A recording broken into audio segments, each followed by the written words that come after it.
Bugungi darsni bir ochiq reallikdan boshlaylik. Sizcha nemishqa biz bilan dini bir, hatto ba'zi qini bir bo'lgan musulmon davlatlari bizni emas, Xitoyni tanladi? Ular bizni bilmamdi, biladi. Ularning iymoni yo'qmi? Ba, undaqda sabab nima? Javobi bekmi oddiy, ammo to'limi ichinishliq.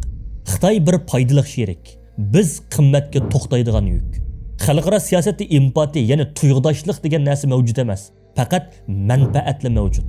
Xitoy ularga pul beradi, texnika beradi, yo'lini yasaydi. Biz faqat yordam so'raymiz va ularning bizga ich og'irtishini talab qilamiz. Bir davlat rahbari uchun Xitoy bilan bo'lgan munosabatni buzish milliardlarcha dollar ziyon deganlik. Biz uchun ular shuncha ziyon tortamdi. Yoshlar, uyg'oninglar. Haqsiz berilmaydi. Biz dunyoga bizga ich og'irtinglar deb yolvurishni to'xtatib, biz sizlarga lozim deydigan saviyaga kelishimiz kerak. Buning birdan-bir yo'li iqtisodiy va siyosiy kuch. Payg'ambarimiz sallallohu alayhi va sallam Madinaga kelganida Yahudilarning iqtisodiy muhasirini qandoq buzdi? Duo qilib o'ltirmadi. U zot musulmonlar bozorini qurib chiqdi. Iqtisodiy mustaqillik bo'lmay turib, siyosiy mustaqillikning quruq gap ekanligini bizlarga isbotladi. Undaq bo'lsa biz bugun mana shu iqtisodiy mustaqillik haqida suhbatlashamiz.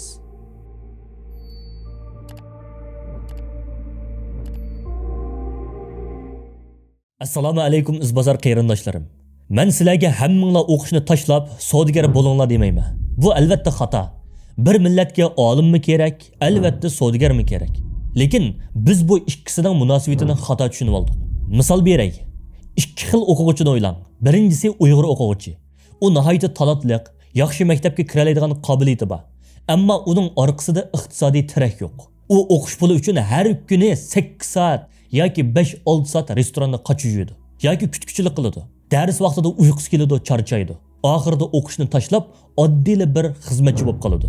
Natijada millat bir olimidan ayrilib qoldi. Ikkinchi, Yahudi o'quvchi. Uning orqasida milliy fondi bor. U qochuymaydi. U butun zehnini Xitoyning yoki O'rta Sharqning siyosatini tadqiq qilishga, kitob yozishga, siyosatchilar bilan aloqa qilishga ishlatadi. 10 yildan keyin u Amerikaning tashqi ishlar ministrligida maslahatchi bo'ladi. Ko'rdingizmi? Pul talantni qo'g'daydigan qalqon. Agar siz ilm yo'lini tanlasangiz, maqsadingiz eng yuqori palla bo'lsin. Ammo bu pallaga chiqish uchun yanada shu iqtisod kerak. Tarixga qarang. Yahudilar davlat qurishdan burun nima qildi? Ularning eng chong uftiqi shuki, ular dunyoning mingilarini setib oldi. Birinchidan siyosatchilarni setib oldi. Ular Amerika va Yevropadagi saylovlarda kim utib chiqsa, shuning saylam fondiga pul berdi, iqtisodiy yordam qildi. Natijada prezident kim bo'lishidan qat'iy nazar imzoni ularning foydasiga qo'ydi. Ikkinchidan ular ziyolilarni setib oldi. Ular dunyodagi eng chong universitetlarga milliardlab iona qildi. Sharti nima? Bizning tariximizni, dadimizni, davoyimizni tadqiq qiladigan kurslarni ochsalar. Natijada G'arbning sarxillari ularning tarixini, dadini, azob oqibatlarini o'rganib cho'ng bo'ldi. Uchinchidan axborotni setib oldi. CNN, New York Times degandek cho'ng taratqularning paychiki bo'ldi. Shuning uchun bugun bir Yahudidan buni qanisa dunyo xabar qiladi. Ammo minglagan Uyg'ur o'lsa, uning hech bir xabar qimmati bo'lmaydi. Mana bu kuch. Biz texnicha namoyish qilsaqla dunyo bizga ich og'irtadi deb o'ylaymiz. Ya qarindishim, dunyo yig'ilganga emas, puli borga hurmat qiladi. Bizga maydonda vaqiraydigan 1000 odam emas, CNN'ning 10% payini setib oladigan 10 savdogar kerak. Bizga ko'chada shuar to'laydigan emas, Harvard universitetida Uyg'ur tadqiqot markazi qurib beradigan magnatlar kerak. Biz Abdurrahman bin Avf radhiyallohu anhu ning avlodlari. U kishi Madinaga kelganida menga pul beringlar demadi. Bozor nada ko'ztib qo'yinglar dedi. U boylikni erkinlik fondi qilib ishlatdi. Musulmonlarga quduq setib oldi. Ba'zi musulmonlarni setib olib ozodlikka erishdi. Demak, hurlik tilab ilinadigan narsa emas, bahosi to'linib ilinadigan narsa. Yoshlar, sizning bugungi topgan pulingiz faqat sizning qo'rsiqingiz uchun emas. Siz kelgusida millatning ziminini, millatning ilmini, millatning ovozini setib olish uchun pul tepiyapsiz. Biz muhojiratda qanday yashayapmiz? Ko'pinchimiz o'qiyma, yaxshi shirkatga kirma, uy olma, tinch xotirjam yashayma deymiz. Bu yollanma askarning tafakkuri. Ya'ni boshqalarning orzusi uchun ishlash. Bizga amaliyotda davlat qurg'uvchi tafakkuri kerak. Birinchi, hunarni mulkka aylantiring. Faqat maosh uchun ishlamang. Shu sohani o'rganib, o'zingizning sistemasini qurishni o'ylang. Bir Uyg'urning Google'dek, Amazon'dek shirkat qurishi minglagan namoyish qilishdan kuchli ta'sir ko'rsatadi. Ikkinchi, kuchni aylantiring. Agar siz bir Uyg'urning do'konidan mal olsangiz, u pul millatning ichida qoladi. Agar Xitoyning Temu, Shein, Alibaba degan applardan arzon deb mal setib olsangiz, tabriklayman, siz o'zingizni o'ltiradigan o'qqa pul to'lagan bo'lasiz. Uchinchi, iqtisodiy mustaqillik. Xitoy sizga pul beraman desa, mening pulim bor, sana ehtiyojim yo'q deydigan kuchingiz bo'lsin. Yoshlarga konkret taklif. A tipdagi, ya'ni akademik talanti bo'lgan yoshlar. Sizlarning vazifanglar dunyoning eng yaxshi universitetlarida o'qish. Shariat, siyosat, tarix, jamiyatshunoslik, qonun, axborotchilik, sun'iy idrok sohasida mutaxassis bo'lish. Sizlarning millatning mingisi bo'lishinglar shart. B tipdagi yoshlar, ya'ni tijoratda talanti bo'lgan yoshlar. Agar o'qishni faqatla qamlashtirolmagan bo'lsangiz, vaqtingizni hargizmi bekorga o'tkazmang. Tijoratga kiring, kichik ish deb qaramang. Maqsadingiz A tipdagi, ya'ni akademik talanti bo'lgan qarindoshlaringizni yo'laydigan, milliy turlarga mablag' soladigan moliya ministri bo'lish. Bularning har ikkilisi mujohid. Biri qalam bilan, biri hamyon iqtisod bilan. Endi bu so'zlarim Alloh rizqini keng qilgan, faqat boy deb atiladigan, ammo ko'pincha hollarda shu yuragidagi yolg'izligi va haqiqiy qimmati to'liq tushunilmagan aziz qarindoshlarimga. Bilaman, siz bugungi bu o'ringa, bu sharoitga oson erishmadingiz. Boshqalar tatliq uxlayotganda siz tirishdingiz. Boshqalar qo'rqib chekinganda siz tavakkul qilib, mablag' soldingiz, tijorat qildingiz. Yiqildingiz, mag'lub bo'ldingiz, ammo qayta o'rningizdan turdingiz, tanha yugurdingiz. Bugungi qo'lingizga boylik faqatla osmondan tushgan ta'la emas. Bu sizning farosatingiz, sizning jasoratingiz va taringizning halol mevasi. Lekin bir oz to'xtab o'ylab baqdingizmi? Men zodi kim deb? Siz faqat pul topadigan bir hisobot mashinasimi? Yoki faqat oilasini boqadigan, qamdaydigan yaxshi dadimi? Yo'q. Sizga pul xashlaydigan hamyon deb qaraganlar xatolashdi.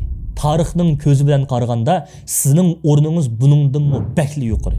Sizning mas'uliyatingiz tasavvur qilgusiz darajada ig'ir va hayvatlik. Birinchidan, siz bu millatning turiki.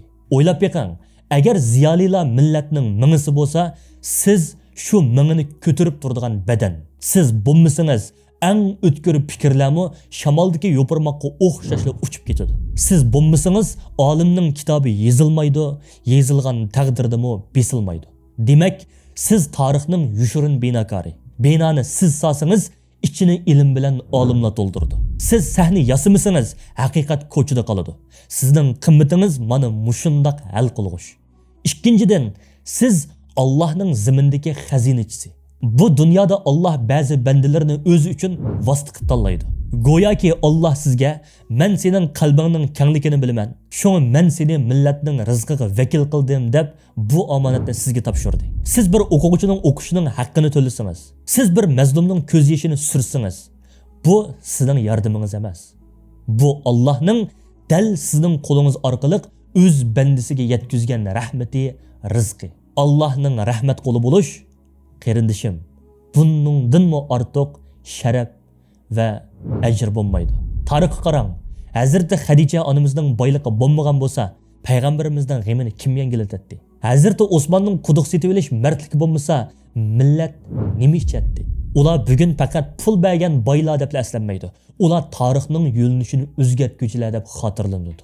Bugunmi shundoq?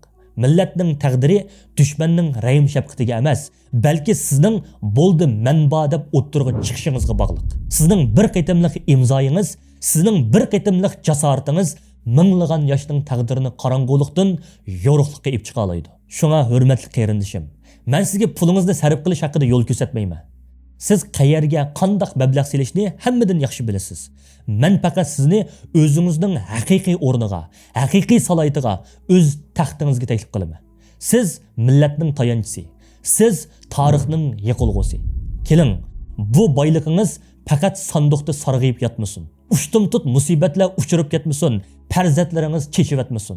Qabringizda o't boshliq yilonga aylanib, jasadingizni yapmo ketmasin. Onun o'rniga millatning yuragida va tarixning sahifalarida mangulik obida bo'lib tiklansin. Siz dal shu kishi. Xulosalasam, qarindoshlarim, rizqni Alloh beradi. Bu haq. Ammo Alloh mening dinimni ustun qilish uchun sabab qil deydi. Bugungi davrda pul nafsni qandirish uchun emas, balki imkoniyat yaratish uchun kerak. Shunga yoshlar, birinchidan vaqtni isrof qilmanglar. Telefonda o'yin o'ynash, quruq parang setish sizga yarashmaydi. Ya ilmiy jihatda eng ustun bo'ling yoki iqtisodiy jihatda qudratli bo'ling. Ikkinchidan kasbiylashing. Har biringiz bir sohaning piri bo'ling. Normallik bizning dushmanimiz. Mening izbosar qarindoshlarim, namuratlik izzat emas. Qo'lingizda kuch bo'lmasa, sizning haq gapingizmi shovqin deb qaraladi. Agar qo'lingizda kuch, imkoniyat bo'lsa, pichirlagan so'zingizmi qonun deb anglanadi. Bizga boyliqini hashamatga emas, kuchga aylantiradigan yoshlar kerak. Undaqda bugungi 17-topshiriqingiz ketdi. Har biringlar o'zingizlarga erkinlik beji qo'yinglar. Her ay tapqan pulunuzning ma'lum persentini, mayli 5% bo'lsin yoki 10% bo'lsin, ayrim bir kuch hisobotiga yig'ing. Bu pul yangi telefon olish uchun emas. Bu pul kelgusida millatga foydali bir kitobni nashr qilish, bir turni qo'llash yoki bir yoshni o'qitish uchun ishiltadigan yiqilg'i bo'lsin. Boy bo'ling, kuchlik bo'ling. Chunki ojizlarning ko'z yoshini tarix surtib etmaydi. Faqat kuchliklarning irodasida tarixni yozadi. Iqtisodiy mustaqillik siyasi hürlüknün tunji qadami. Ata, yani 18. qismda tashviqot va til, yani dunyoga qandoq so'zlaymiz temasida ko'rishimiz. Aqlinglarni tovlanglar, iqtisodiy jihatdan kuchlaninglar. Allohga omonat.